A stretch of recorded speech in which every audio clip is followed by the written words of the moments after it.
como educar, como inovar para a sociedade do futuro. Durante 2 dias, o Fórum Permanente de Desenvolvimento Estratégico do Estado, a Rede de Tecnologia do Estado do Rio de Janeiro e o Centro de Expertise da Universidade das Nações Unidas reuniram especialistas nacionais e internacionais para discutir esses temas. Nesse programa, vamos assistir um pouco do que foi discutido nas salas de debate.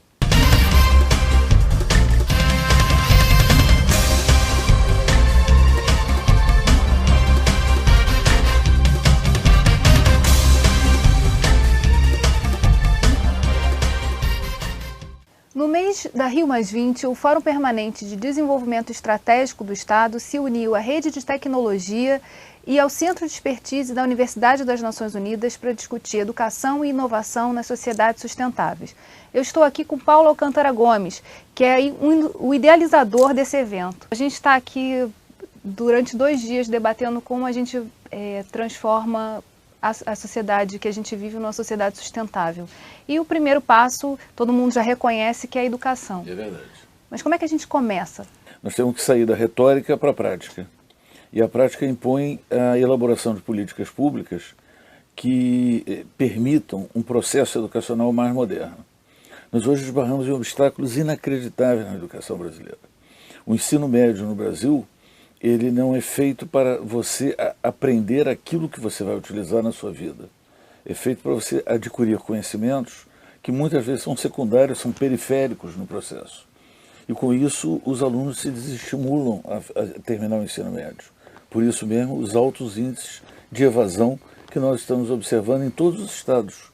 Não, esse não é um problema do Rio de Janeiro, não é um problema de Minas, não é um problema de São Paulo, é um problema do Brasil como um todo. Altíssimos índices de evasão pela insatisfação com as estruturas curriculares e pela avaliação clara de que aquilo ou leva à universidade ou a mais nada, porque conseguir emprego com aquilo que está sendo ensinado fica muito difícil. O professor Hélio Barros falou um pouquinho sobre essa questão da centralização. Vamos ouvir. A preocupação em o Brasil ser o Brasil, houve um período, e eu diria que a minha geração conviveu com isso, e isso é até mais antigo, né? Vem da monarquia, né? O medo de o Brasil deixar de ser uma unidade, né? Então esse pavor de que nós nos tornássemos pequenos como são os países da América Latina, claro, com algumas exceções de países maiores, mas os países pequenos. Então sempre houve esse temor, né? Separatismo, um certo cacuete, principalmente de pessoas que tinham vontade de independência, etc. Então esse medo de perder a unidade exagera do outro lado. Então o Brasil não convive bem com esse conceito, né? Da descentralização. Então, descentralização. Então fica sempre esse temor do que poderá acontecer, né, caso não tenha um excesso de centralismo. Isso é, a meu ver, uma situação muito grave que precisa ser resolvida. Porque eu vejo o seguinte, o Brasil, depois que nós tivemos um período de grande florescimento da educação superior e da ciência, que foi dos anos 70 para cá, e aí justiça, preciso mencionar, quer dizer, CNPq, CAPES, a própria FINEP, quer dizer, instituições que tiveram um papel brilhante, e as universidades, né? Estou falando do conjunto, mas do ponto de vista de instituições fomentadoras, né?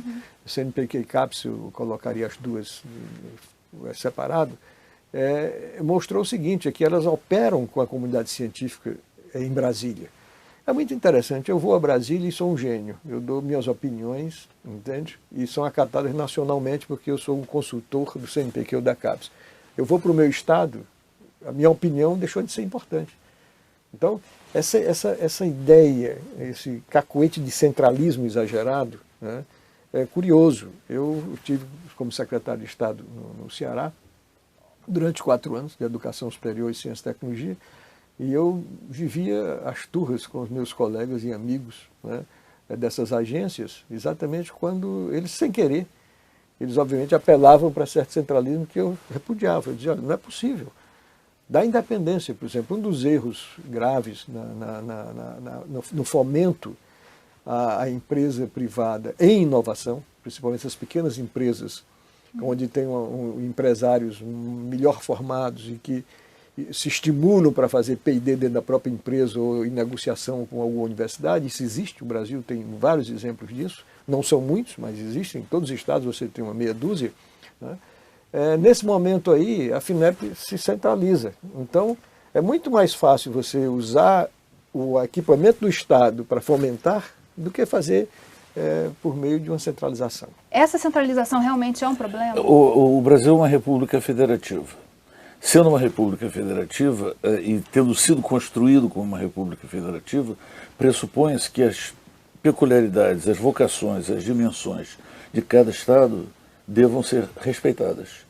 E esse é o ponto fundamental. Você não pode ter num país com uma costa, um litoral com quase 9 mil quilômetros, você não pode ter um país com 5.600 municípios praticamente e com uma área de praticamente 9 milhões, quase 9 milhões de quilômetros quadrados, você não pode ter estruturas curriculares uniformes. Como você vai aplicar uma estrutura curricular no Amazonas idêntica àquela que se aplica no Rio Grande do Sul? A biodiversidade é uma questão fundamental na Amazônia. A industrialização é uma questão fundamental no Rio Grande do Sul.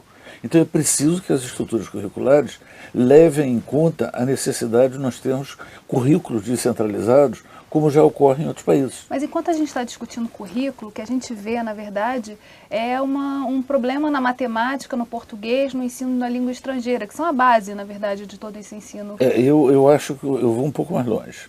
Eu acho que nós temos que pensar na seguinte vertente. Primeiro, na vertente da educação para as ciências. Não é apenas a matemática. A matemática, o meio ambiente, a biologia, a física e a química são parte do dia a dia de qualquer cidadão no século XXI. A segunda vertente é a educação para a cidadania, o compromisso com a moral e a ética no trabalho profissional, o compromisso com a responsabilidade social, e tudo isso tem que fazer parte da estrutura de formação do nosso futuro, do nosso jovem, que será o cidadão atuante daqui a 3, 4, 5 anos. A terceira, no meu entender, é a educação para o esporte e para o lazer. Porque as pessoas no século XXI têm que se acostumar a conviver com algo fundamental, que é o esporte. O esporte faz bem à saúde, mas mais do que isso, ele é um instrumento de transformação e socialização. Você observa que no caso do Rio de Janeiro, quando foram criadas as UPPs, o ato contínuo da criação das UPPs foi a geração de programas esportivos envolvendo a comunidade. Então o esporte agrega, socializa e permite que efetivamente haja uma participação maior dos cidadãos. Então, com essas três vertentes, nós teríamos uma boa parte do nosso problema resolvido. Eu separaria da educação para ciências a questão da educação ambiental.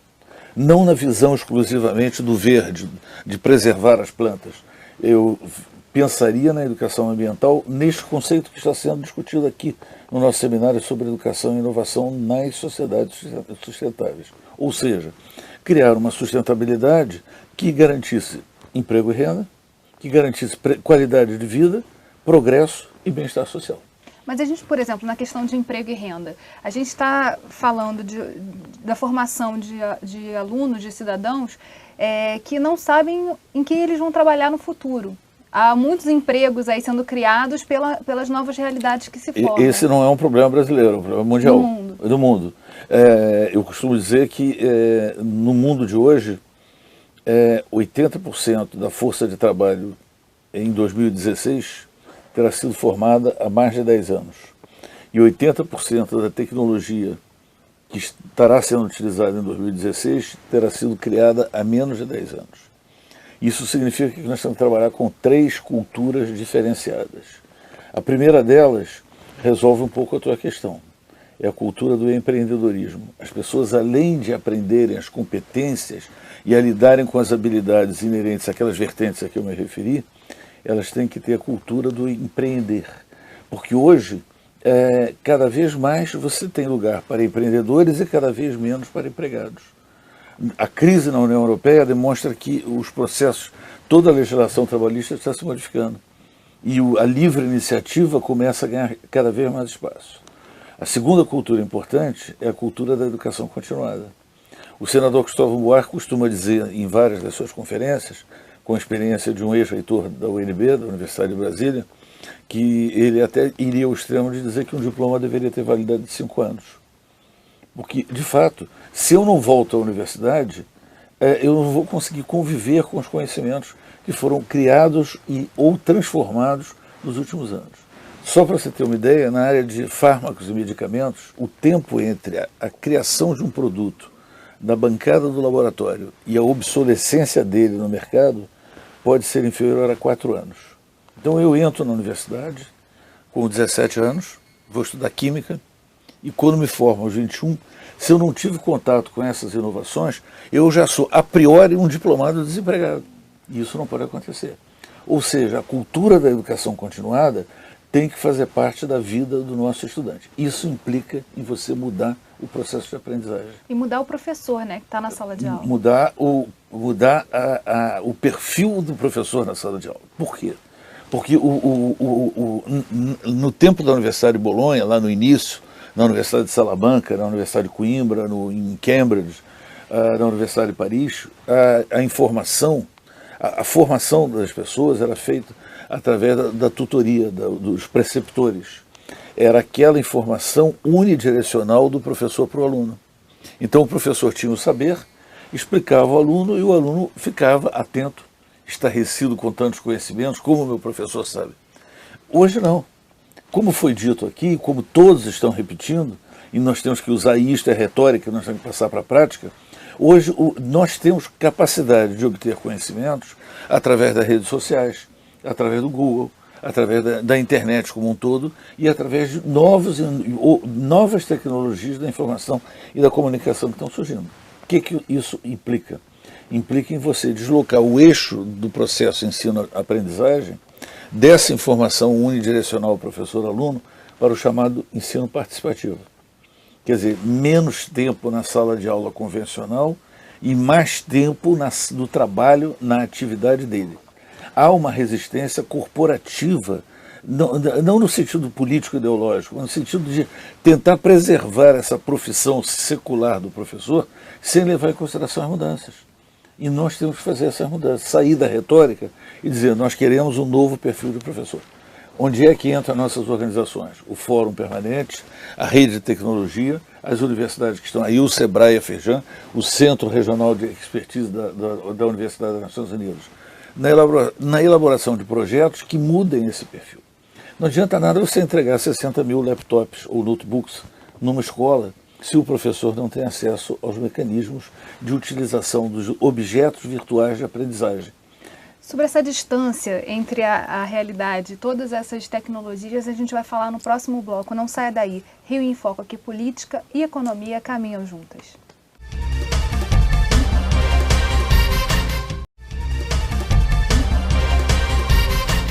Professor, a gente estava falando de que não adianta ter laptop se a gente não tem uma modificação na tradição do ensino e como se ensina Exatamente. A aprender. A gente tem uma distância muito grande no Brasil e quando a gente fala de educação, nas intervenções ficou muito claro que há uma distância do que tem, de como é a realidade na sala de aula e o que tem de tecnologia disponível para ser utilizada. Muitas vezes o aluno não tem nem como abrir o laptop porque não tem energia. Na sala de aula está falando do Brasil, né? É lógico. Não tem internet, então não tem o acesso. Ou de escada. Exatamente, que demora muito. Então, assim, como é que a gente tenta ajustar essa realidade entre o possível e o... Isso aí é uma coisa, eu acho que aí entra o conceito de política pública. Não adianta você resolver o problema do professor, da carreira docente, se você não resolve o problema da carreira dos soldados da Polícia Militar. Se você não consegue garantir a segurança. Por quê? E ele falou isso. Porque os professores só entraram no Morro do Alemão quando foram criadas as UPPs e eles puderam passar a transitar, a usar o livre direito de ir e vir, que é um direito constitucional. Então acho que as políticas públicas têm que ser feitas de forma articulada, integrada. Não adianta nós pensarmos, por exemplo, em situações que acontecem no próprio Rio de Janeiro. Você imagina que nós temos escolas no Rio de Janeiro, escolas rurais no ambiente estadual, escolas rurais no ambiente federal e às vezes até no ambiente municipal. E os ônibus pegam os estudantes para suas respectivas escolas e às vezes o ônibus vai pegar um estudante a 30 quilômetros na zona rural e ao lado está um outro estudante da escola, que é estadual ou municipal, por exemplo, que está apanhando um outro ônibus, porque as políticas não se falam. Não há, a descentralização é fundamental, mas falar é também fundamental. Sinergia, né? Exato, isso é a ótima palavra. É a sinergia para que você planeje o desenvolvimento sustentável adequadamente. Quais são as bases do desenvolvimento sustentável em qualquer nação? Bom, de saída eu vejo uma delas, saúde e educação. Isso é um bloco. O segundo bloco, que eu acho fundamental, é o que eu chamo do bloco da desburocratização. A desburocratização é fundamental para tornar a vida do indivíduo mais simples, para que ele esteja motivado a fazer aquilo que ele pretende fazer. O terceiro bloco fundamental é o bloco da transparência e da ética. Porque se nós não tivermos transparência e ética na nossa atividade, nós não vamos formar os líderes cidadãos. E aí os nossos políticos não vão sequer saber o que pedir nos projetos, por exemplo, nas leis de diretrizes orçamentárias. Isso é uma coisa fundamental. Então, eu entendo que o desenvolvimento sustentável ele vai agregando entidades, grandezas novas, para que a gente chegue àquela meta final: progresso e bem-estar social, qualidade de vida e desenvolvimento. Mas como é que a gente mobiliza as pessoas? Como é que a gente chega na ponta? Porque a gente no Rio de Janeiro, a gente tem percebido uma modificação no pensar essa integração. Já há uma conversa com Brasília, que não existia há um tempo atrás. Mas não é só político, não. Eu acho que não é só... Para mobilizar pessoas, você tem que usar esse meio de comunicação, a televisão. Acho que é o mais importante. Por quê? Porque se você... Eu diria que a gente tem que fazer o merchandising da cultura e da educação e do desenvolvimento sustentável nas nossas novelas, nos nossos programas de domingo, no nosso Globo Esporte ou em qualquer outro programa de qualquer estação. Por quê? Porque ali nós começamos a sensibilizar o cidadão para o entendimento. E o nosso jornalismo precisa ser um jornalismo proativo e positivo. Ele precisa levar ao povo as iniciativas que valorizam o conceito de nação. Mas a gente vê que a comunicação na televisão, por exemplo, ela está muito calcada no comercial. E o comercial é vender, vender, vender. É uma lógica do consumo. A gente está falando aí das novelas, falando de classe C. Você está falando do merchandising do comercial. Eu entendo o que você está dizendo, mas como é que a gente quebra um pouco essa lógica? Quer dizer, é preciso também o merchandising social, mas como é que a gente faz isso dentro de uma lógica de venda? O tentar quebrar é relativamente fácil. É você juntar os canais de comunicação, os governos e a sociedade organizada. E, por exemplo, nós vamos falar de empreendedorismo? Vamos. Então vamos gerar a cultura do empreendedorismo, aonde? Na novela, na série, na minissérie. Vamos aproveitar iniciativas empreendedoras em filmes, por exemplo. Há muitos filmes em que você vê iniciativas empreendedoras extraordinárias, que podem ser colocadas até como ilustração em sala de aula. Eu acho que nós temos que usar melhor esse meio de comunicação. Mas tudo isso é muito difícil. E nós temos que quebrar esses paradigmas todos, porque os nossos paradigmas são paradigmas meio que arcaicos. E essa é uma questão muito crítica para o Brasil.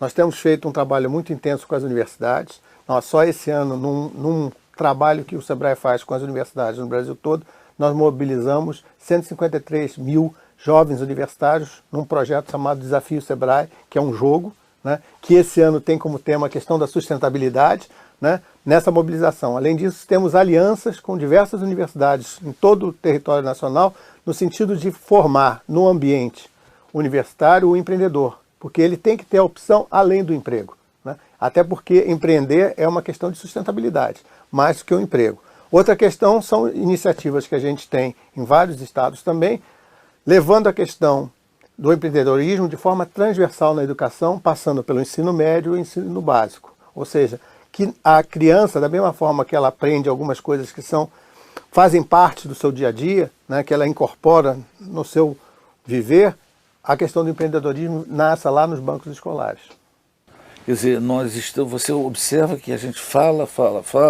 Eu mesmo, na minha intervenção, disse que o Brasil hoje tem mais de 50% da produção científica da América Latina inteira. Quer dizer, o Brasil sozinho tem mais da metade do que todos os países, do México à Patagônia, produzem, somados. Ora, isso é um dado muito positivo. Mas o que aconteceu em termos de patentes? Absolutamente nada. Nada. E nada aconteceu porque nós não fomos capazes de gerar essa cultura do empreendedorismo. E acho que isso é um dos pontos críticos. Por isso que eu, ainda agora, quando falei sobre as vertentes, além das vertentes de conhecimento, eu coloquei as vertentes que eu não vou chamar de habilidades ou competências, mas são as vertentes das culturas, da educação continuada e do empreendedorismo. E uma terceira que é da propriedade intelectual. As pessoas não têm ideia da importância da propriedade intelectual. Nós temos que criar um processo de educação que seja um processo de educação brasileiro, levando em consideração as nossas características. Quer dizer, quando o Paulo Freire criou o método de alfabetização, há muitos anos atrás, você não era nascida, não pegou essa época, o que acontecia comigo? O que aconteceu comigo na escola? Eu ia estudar, aprender a ler, eu aprendia coisas assim, vovó viu a uva. Mas o que era uva no Nordeste do Brasil naquela época? Hoje até é, porque o Vale de São Francisco está plantado, está todo cheio de uvas. Mas o que era uva? Então, ou seja, o Paulo Freire criou um processo de educação, de aprendizagem, de alfabetização, levando em consideração o dia a dia da criança, o dia a dia do cidadão. Usou exatamente aquilo, os valores da região. Por isso que nós temos que ter uma educação descentralizada. No momento em que nós tivéssemos os estados usufruindo plenamente na área educacional a sua autonomia, é claro que os estados fariam trocas edificantes nos seus processos educacionais. E uns aproveitando os êxitos de outros.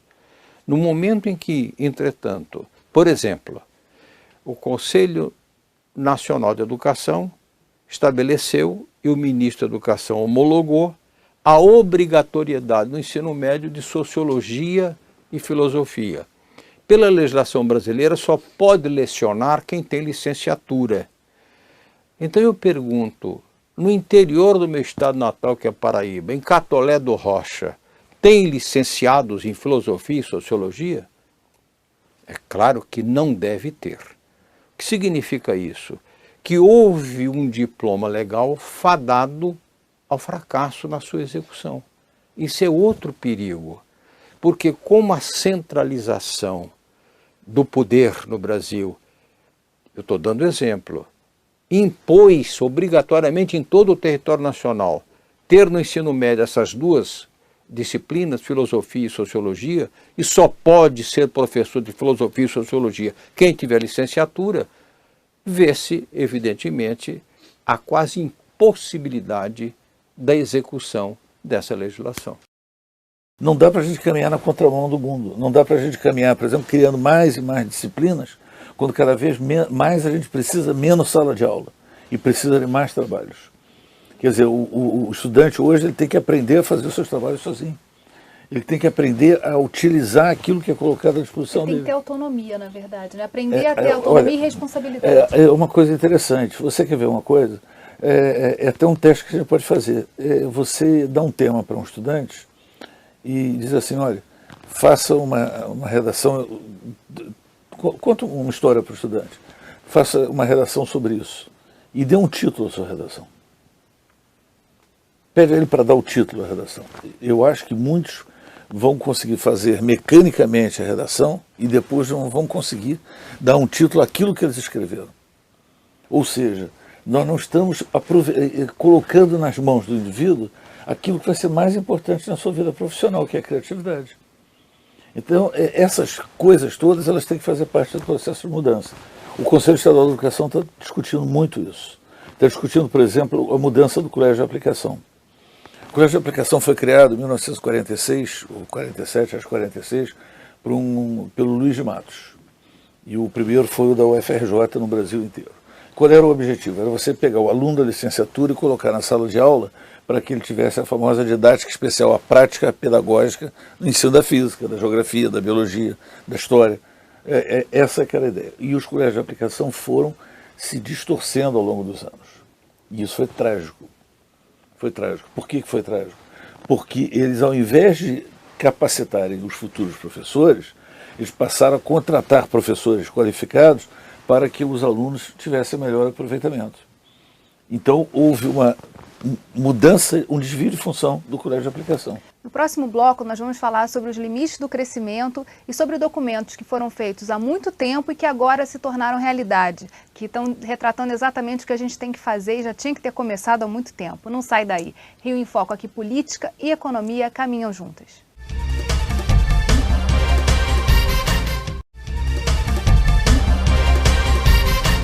Nesse período da Rio+20, nós estamos retomando uma série de documentos que já foram produzidos há muito tempo e que agora parece que estão retratando o que a gente vive hoje. É verdade.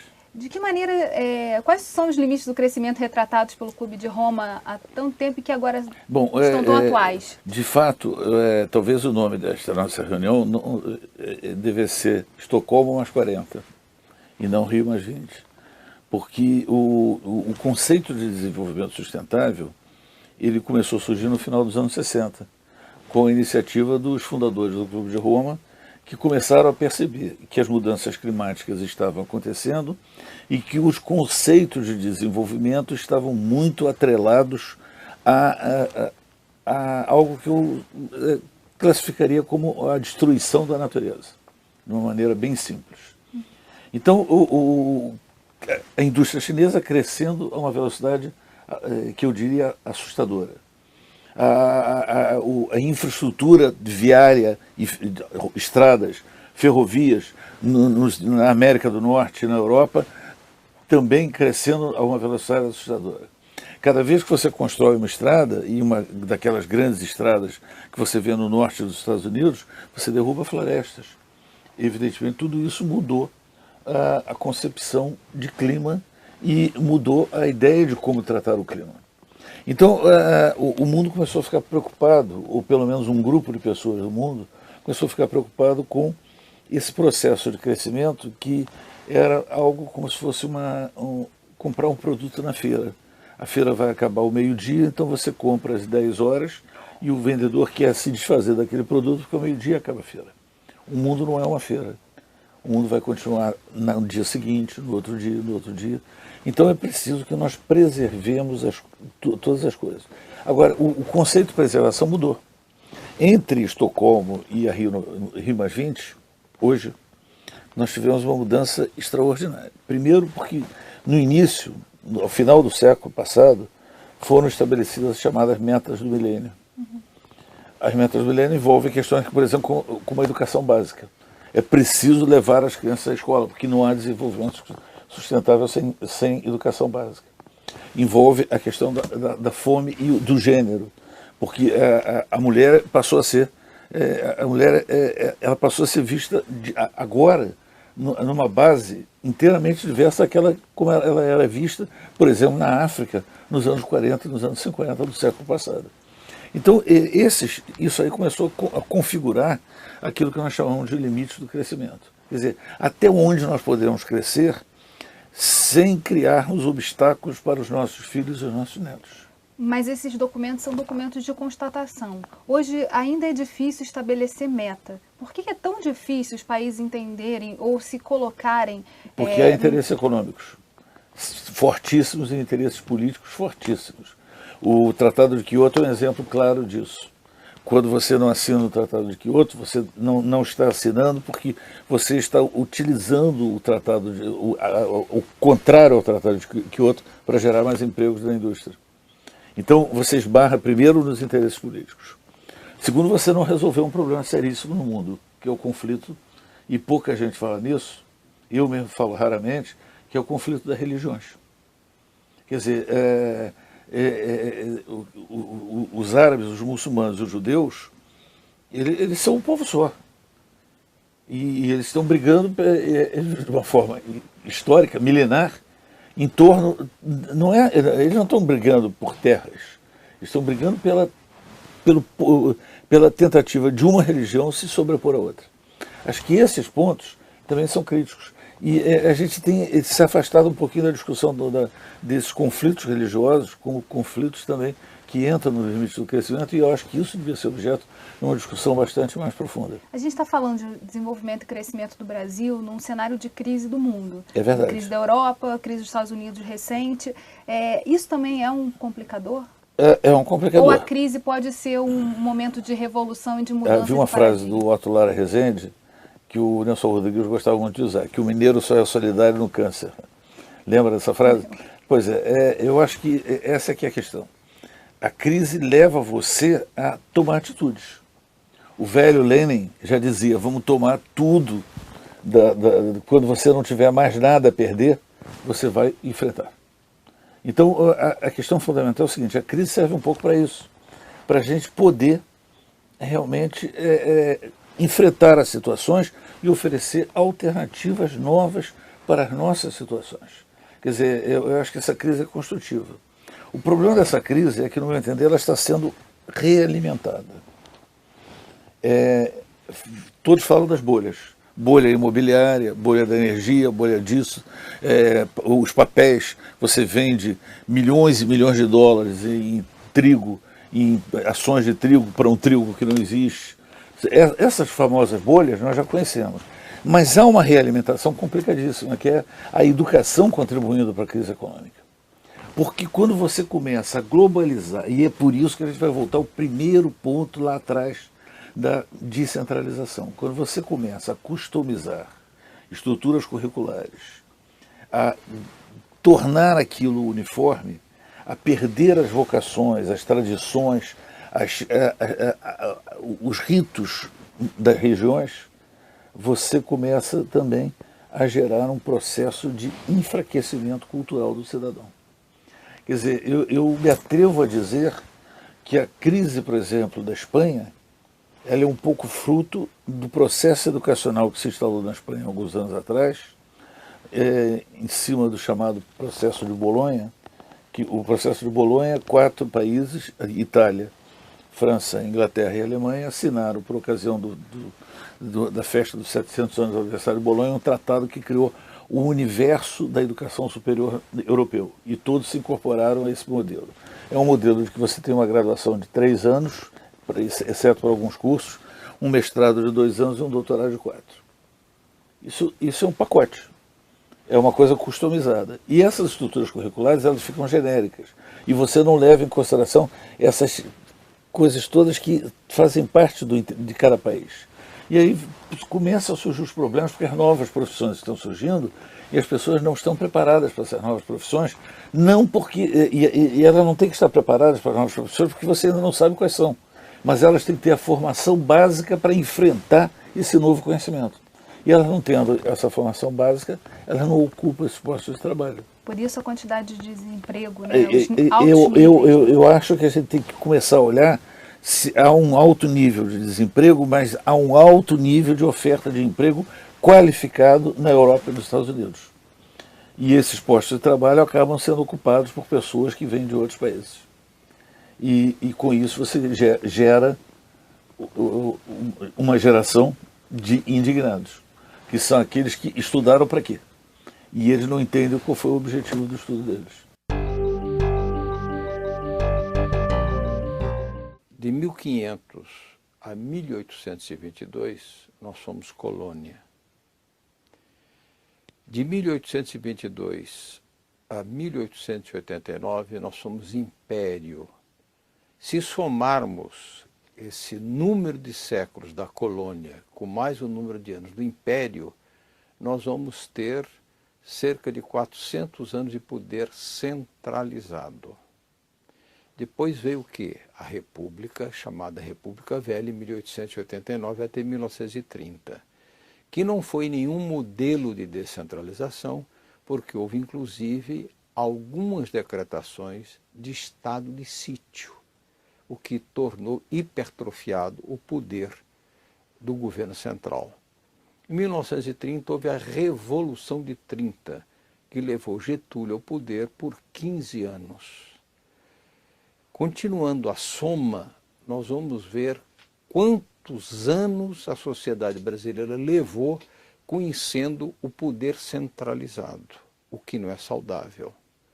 Nós tivemos, a partir de 1945, a chamada redemocratização com a Constituição Democrática de 1946. Só que em 1964 houve o golpe militar e novamente voltou a centralização do poder.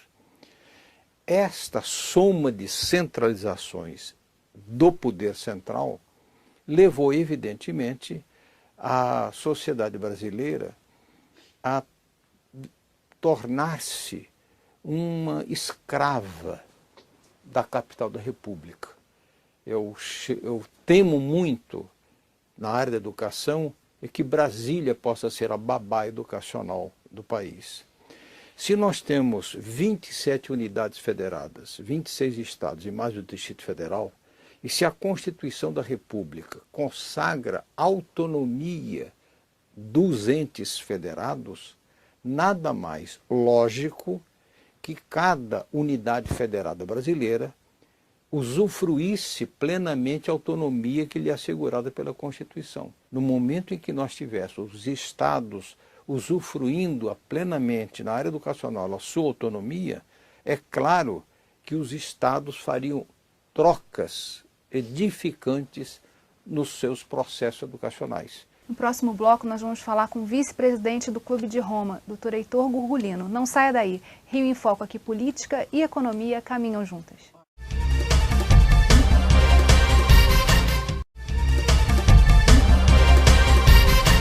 Professor Heitor, eu conversava com o professor Paulo Alcântara sobre a reedição, quer dizer, a discussão de documentos escritos há bastante tempo e que agora se mostram uma realidade que a gente está vivendo. Qual a importância desses documentos que apontam para um futuro?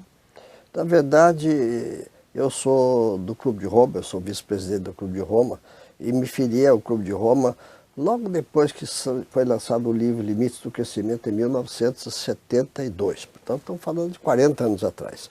Esse livro foi escrito por 3 pessoas. Uma faleceu, que era a mulher do professor Dennis Meadows, e o outro o professor Jørgen Randers, que é um norueguês, que eu convidei para vir a Brasília para falar no Congresso Nacional, na Comissão de Relações Exteriores do Senado, presidida pelo senador Fernando Collor, e tem uma subcomissão da Rio+20, presidida pelo senador Cristóvão Buarque, e o professor Randers veio, e no dia 17 de maio passado, fez uma apresentação sobre o seu novo livro.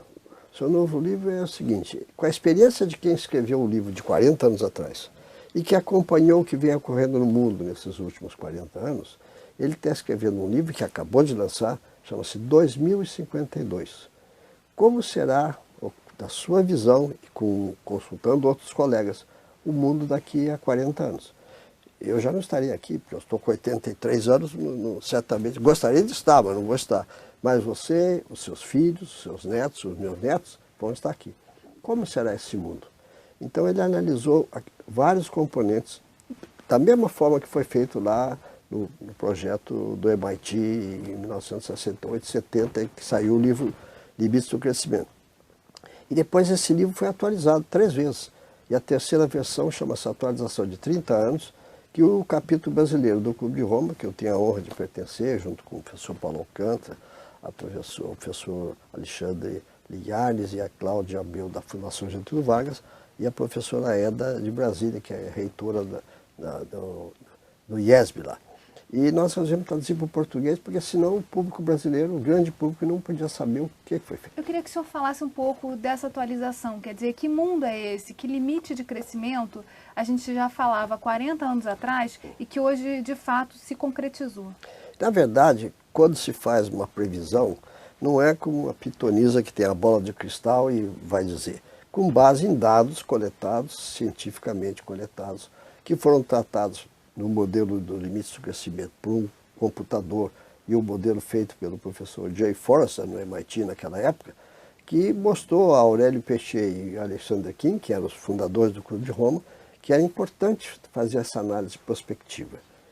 Não era uma previsão, vamos dizer assim, mas olhando agora, como fez o professor Randers 40 anos depois, é impressionante que acerto houve naquela previsão. Por isso foi um grande sucesso.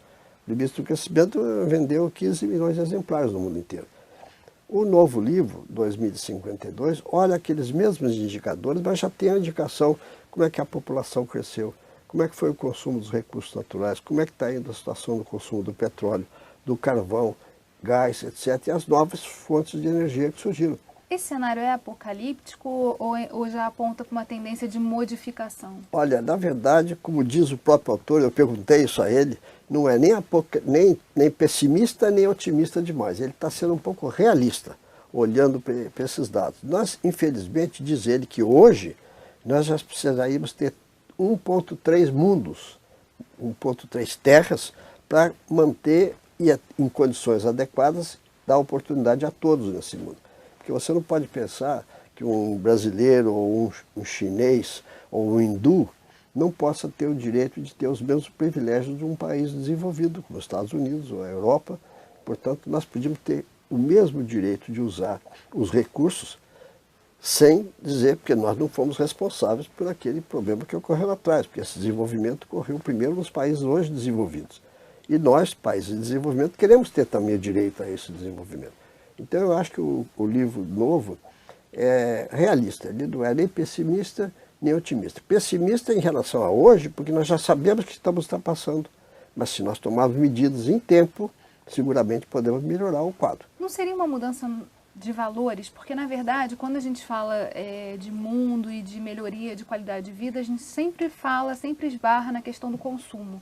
Quando, na verdade, qualidade de vida também é saúde, educação, que a gente conversou aqui durante esse seminário. Então, como é que a gente consegue transformar esses valores?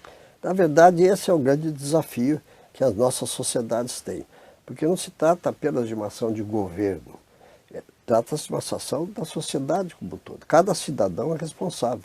Eu me lembro que, respondendo uma pergunta há poucos dias em Brasília, uma menina pequena, eu falei, o que você se preocupa do meio ambiente? Eu falei, eu fico preocupada que os meninos entram debaixo do chuveiro e ficam horas tomando, quando estão jogando água fora, água quente fora, porque é energia. Então, é uma questão de valores, realmente. Isso tem que começar, no meu ponto de vista, por uma educação ambiental. É preciso começar lá na escola primária. Na verdade, precisa começar na casa, a mãe e o pai ajudando o filho a ver o mundo de forma sustentável. Então, cuidar de preservar aquilo que ele pode preservar.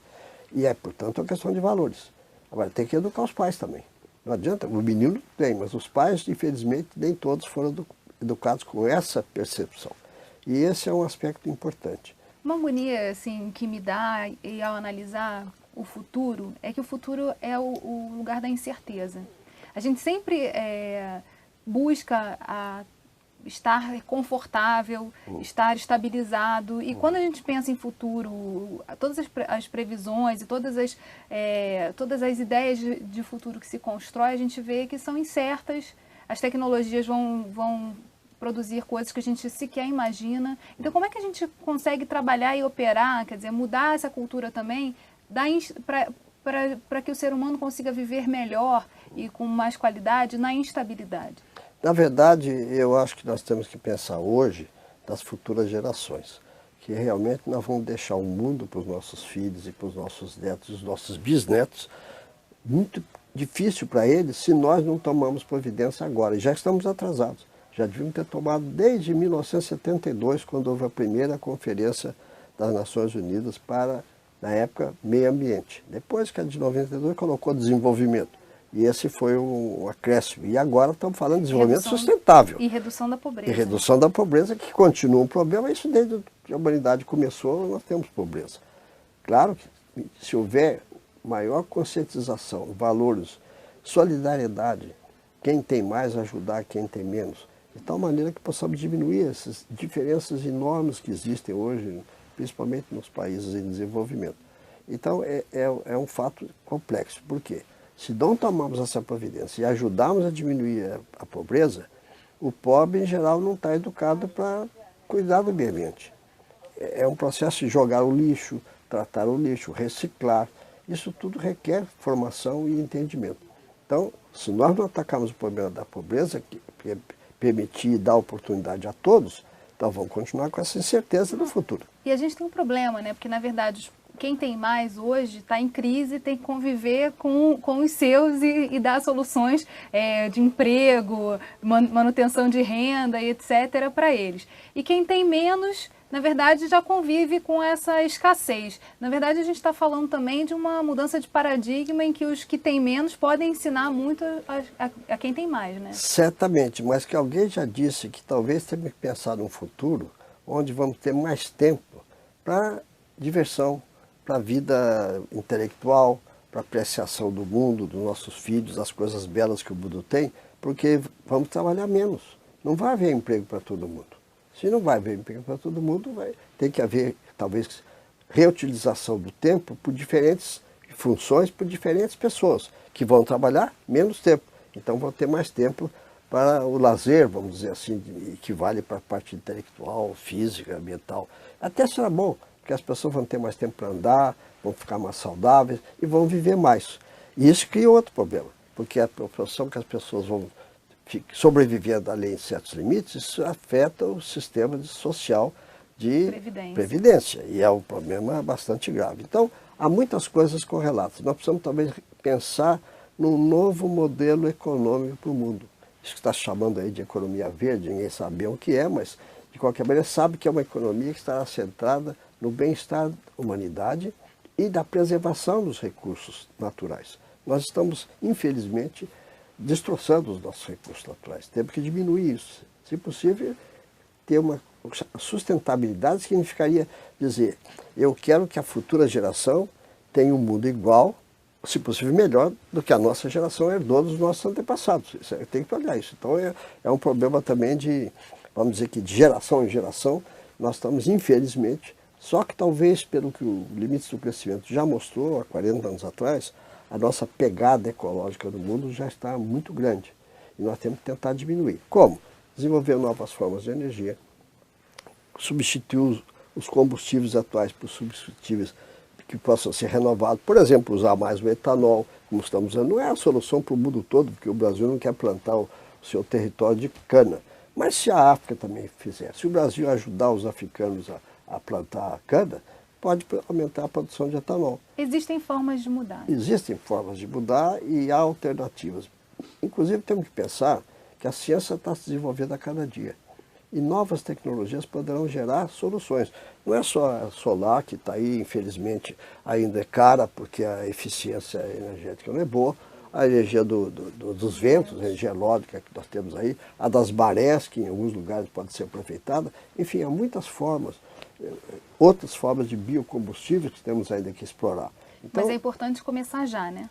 Já devíamos ter começado, portanto estamos atrasados. E para isso o papel, de novo, eu volto a dizer, a educação é fundamental, a conscientização, e esperamos que essa reunião aqui da Rio+20 saia com um programa de ação.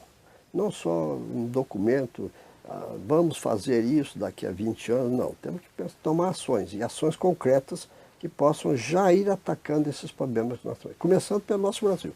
Nós temos muitos desafios pela frente, e eu acho que acabou a Rio+20, imediatamente temos que trabalhar na busca da implementação das ações que nós concordarmos. E tomara que seja o que acontece. Certo. Obrigada, professor. Infelizmente, nosso programa está chegando ao fim. Obrigada pela sua audiência. O Rio em Foco é o programa do Fórum Permanente de Desenvolvimento Estratégico do Estado. Para acompanhar os nossos debates, acesse a nossa página na internet ou as nossas redes sociais. Você também pode assistir esse programa no site www.rioinfoco.rj.gov.br ou pelo www.tvalerj.tv. TV Alerj, o canal do povo fluminense. Até a próxima.